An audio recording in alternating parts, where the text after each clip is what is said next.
Avec Salah, le 1-2, il est superbe, la combinaison, Sadio Mané. Oh, c'est somptueux, c'est magnifique, Sadio Mané. Bonsoir amis téléspectateurs d'Afrique Sport TV, ravi de vous retrouver dans ce journal. Nous démarrons comme d'habitude avec les titres. Paul Pogba révèle comment il combine le ramadan et le football. Le Paris Saint-Germain aurait formulé une proposition à Lionel Messi, la Pulga, pourrait quitter le club catalan l'été prochain. Les dirigeants du PSG m'ont demandé de convaincre Messi, les grosses révélations de Pastore. Ligue des Champions, résultat demi-finale aller entre le Paris Saint-Germain et Manchester City. Que devient Oliver Kahn, l'ancien gardien de but allemand, tout à l'heure pour le développement. Nous démarrons cette édition avec Paul Pogba, qui est né d'une mère musulmane et d'un père chrétien. Il a évoqué le ramadan dans un entretien accordé au site officiel de Manchester United. L'international français assure que ce mois sacré n'a aucun effet néfaste sur sa condition physique. J'ai un nutritionniste professionnel ici qui m'aide avec ce que je dois manger et aussi quand je m'entraîne, il me donne quelques trucs, quelques protéines pour que je ne perde pas trop de muscles et c'est bon. Regardons ce reportage de François Farah. Il n'y a pas que Sadio Mané et Mohamed Salah qui sont les stars de la Première Ligue à faire le jeûne. À Manchester United, il y a également Paul Pogba. Chaque année, pendant un mois, ces joueurs professionnels jeûnent du lever au coucher du soleil. Comment arrive-t-il à combiner cette période d'adoration au foot? Dans une interview accordée au site officiel de Manchester United, l'international français assure que ce mois sacré n'a aucun effet néfaste sur sa condition physique. Je dirais que maintenant, j'y m'y habitue, confie Paul Pogba. Né d'une mère musulmane et d'un père chrétien, aujourd'hui décédé, cela fait des années que je le fais. J'ai aussi un nutritionniste professionnel ici qui m'aide avec ce que je dois manger et aussi quand je m'entraîne. Il me donne quelques trucs, quelques protéines pour que je ne perds pas trop de muscles. J'ai de la chance, il ne fait pas si chaud. Vous savez, donc je peux faire avec. Ce n'est pas si dur. Vous savez, c'est bon et c'est pour une bonne cause. Donc, c'est bien, déclare-t-il. Ce n'est pas si dur. Voici comment Paul Pogba combine le ramadan et le foot. Le Paris Saint-Germain aurait formulé une proposition concrète à l'attaquant argentin Lionel Messi dont le contrat avec le Barcelone se termine en juin prochain selon les informations de TNT Sport Brasil dévoilées par le journaliste Marcelo qui avait révélé le transfert de l'attaquant brésilien Neymar dans la capitale française durant l'été 2017 pour la somme de 222 millions d'euros. Les dirigeants parisiens auraient présenté au footballeur de 33 ans une offre de contrat de 2 ans assortie d'une option pour 12 mois supplémentaires. Suivons ce reportage d'Edouard Abedou. Le PSG continue bel et bien de draguer Lionel Messi en fin de contrat en juin prochain avec le FC Barcelone. Une proposition de 2 ans plus une autre en option a été formulée aux joueurs. Ce mardi 27 avril pourrait bien être un tournant dans le futur à moyen terme du Paris Saint-Germain. En effet, Neymar a affirmé dans la journée au sujet de sa prolongation que tout est presque réglé. Je me sens à l'aise, je me sens très heureux ici au Paris Saint-Germain. Le Brésilien de 29 ans a donc bien décidé de poursuivre l'aventure dans le club qu'il a rejoint en 2017, suscitant les mois du monde du football. En 2019, le FC Barcelone a fait un gros pressing pour le récupérer et recréer le duo avec Lionel Messi. Les deux hommes ne cachent pas leur désir de rejouer ensemble un jour, mais il y a plus de chances que cela se produise du côté de Paris plutôt que de celui du FC Barcelone. Selon une information de TNT Sport Brasil, dévoilée par Marcelo Bechler, le même journaliste qui avait révélé le transfert de Neymar au PSG, le PSG serait en pole position pour récupérer l'Argentin de 33 ans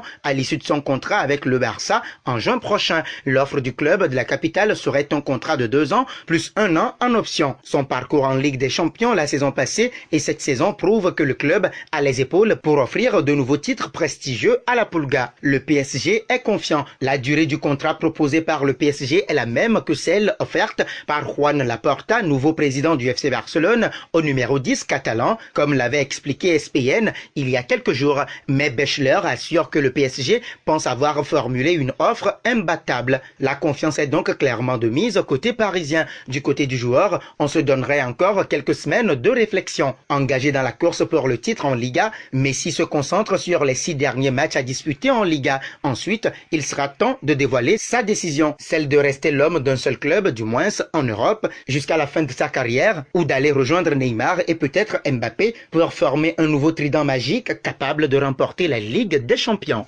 Nous restons toujours avec Edouard, passé par le Paris Saint-Germain entre 2011 et 2018 avant de rejoindre le club de la capitale italienne pour la somme de 24,7 millions d'euros.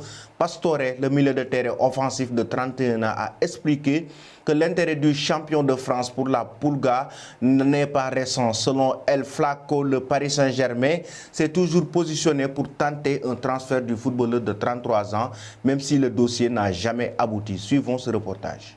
Dans un entretien accordé à As, l'ancien pensionnaire du PSG est revenu sur les coulisses de son arrivée à Paris. Courtisé par toutes les plus grosses écuries italiennes, l'Argentin revient sur le rôle décisif à l'époque de Leonardo dans sa venue au PSG. Les grands clubs italiens étaient intéressés, rappelle Pastore. Nous avons joué la finale de la Coppa Italia cette année-là contre l'Inter et l'entraîneur était Leonardo. Il me dit qu'il avait la possibilité de rester à l'Inter ou d'aller au PSG en tant que directeur sportif, mais qu'il voulait compter sur moi dans les deux options. C'est là que la relation avec Leonardo, qui va ensuite au PSG, a commencé. J'étais en Copa América avec l'Argentine et il m'appelait tous les jours pour me convaincre d'aller au PSG, mais je n'ai pas décidé ce mois-là. Dès que la Copa s'est terminée, nous avons vu les offres et un jour, j'ai rêvé que j'étais en vacances avec ma femme, se promener autour de la Tour Eiffel, puis il était instantané. J'ai appelé mon manager pour lui dire « nous allons à Paris » et quand je suis arrivé, le président avec Leonardo m'a montré le projet et les joueurs auxquels ils pensaient. Ils ont rempli tout ce qu'ils m'ont promis. Dans la suite de son entretien à As, Javier Pastore est revenu sur sa proximité avec la direction parisienne qui le consultait fréquemment pour lui demander son avis au sujet de potentiels recrues. Le président Nasser ou le propriétaire m'ont posé des questions sur les joueurs qu'ils allaient appeler, si cela semblait juste ou non. J'avais beaucoup de relations avec eux, j'ai toujours vécu cela de manière très naturelle, mais c'était une chose très folle. Je parlais au roi du Qatar avec le propriétaire d'un pays, mais il était très jeune, il était comme un ami, il vous parle naturellement, vous ne le voyez pas d'une autre façon. Les dirigeants du PSG ont toujours voulu Lionel Messi. L'Argentin n'a pas échappé aux questions sur son compère de sélection, Lionel Messi. En fin de contrat avec le FC Barcelone, à l'issue de la saison, la star du FC Barcelone voit de nouveau son nom lié au PSG. Il voulait toujours Messi chaque année, mais ils ont toujours su que Messi était difficile à obtenir, mais ils l'ont toujours voulu. En riant, ils m'ont demandé de le convaincre de venir à Paris, tout comme avec Di Maria. Je leur ai dit combien il était agréable de vivre à Paris, combien l'équipe était bonne, et finalement Angel a fini par arriver. Nous allons à présent parler de la Ligue des Champions. Le Paris Saint-Germain affrontait ce mercredi Manchester City en demi-finale de la compétition. Ce grand duel était très attendu par les fans du PSG avec ce goût de revanche lors de la confrontation de 2016 entre les deux équipes. Les Citizens avaient éliminé les Parisiens en quart de finale de la Ligue des Champions ce soir avec Mbappé et Neymar d'un côté et De Bruyne de l'autre côté. Les amateurs se sont bien régalés. Regardons le résumé de la rencontre avec Edouard Abetou.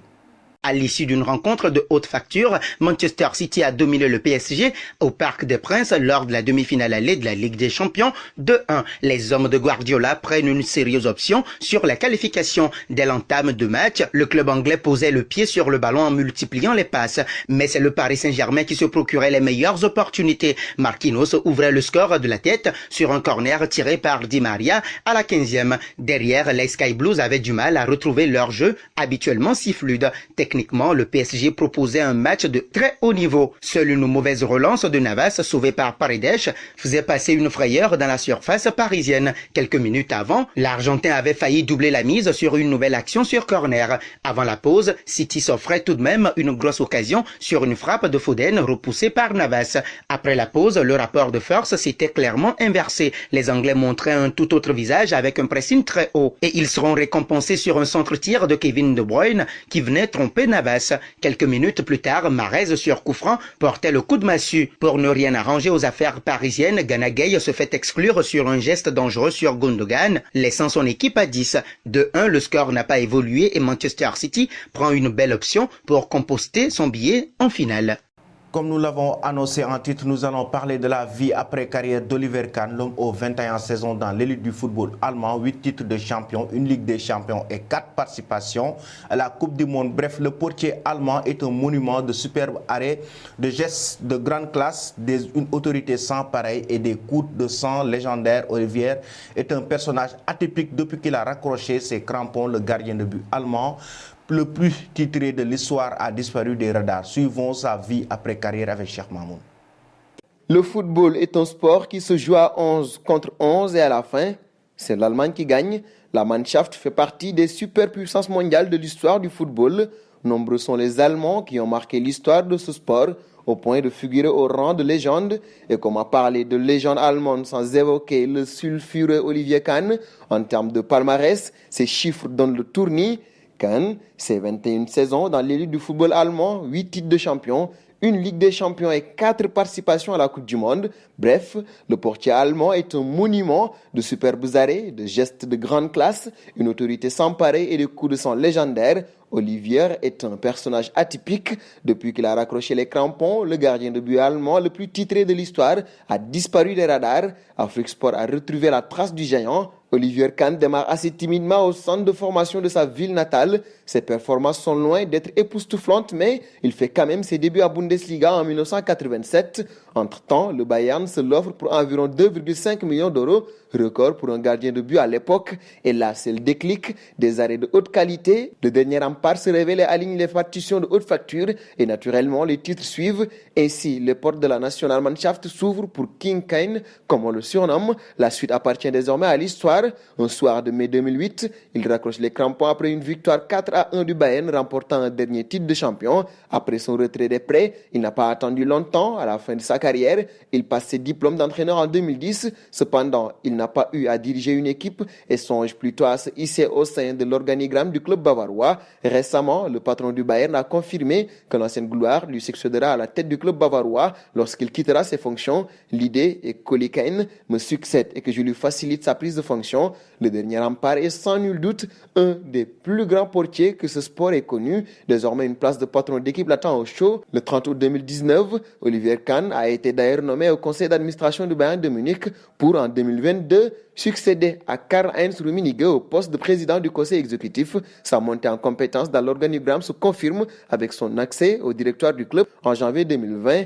Il a donc bien réussi sa reconversion. Merci Mamoun pour ce reportage sur Olivier Kahn qui a marqué le football européen mais aussi le football allemand. Avant de vous quitter, la question du jour, comment vous avez trouvé la rencontre ce soir entre le Paris Saint-Germain et cette équipe de Manchester City en demi-finale aller de Ligue des Champions? Merci et bonne fin de soirée.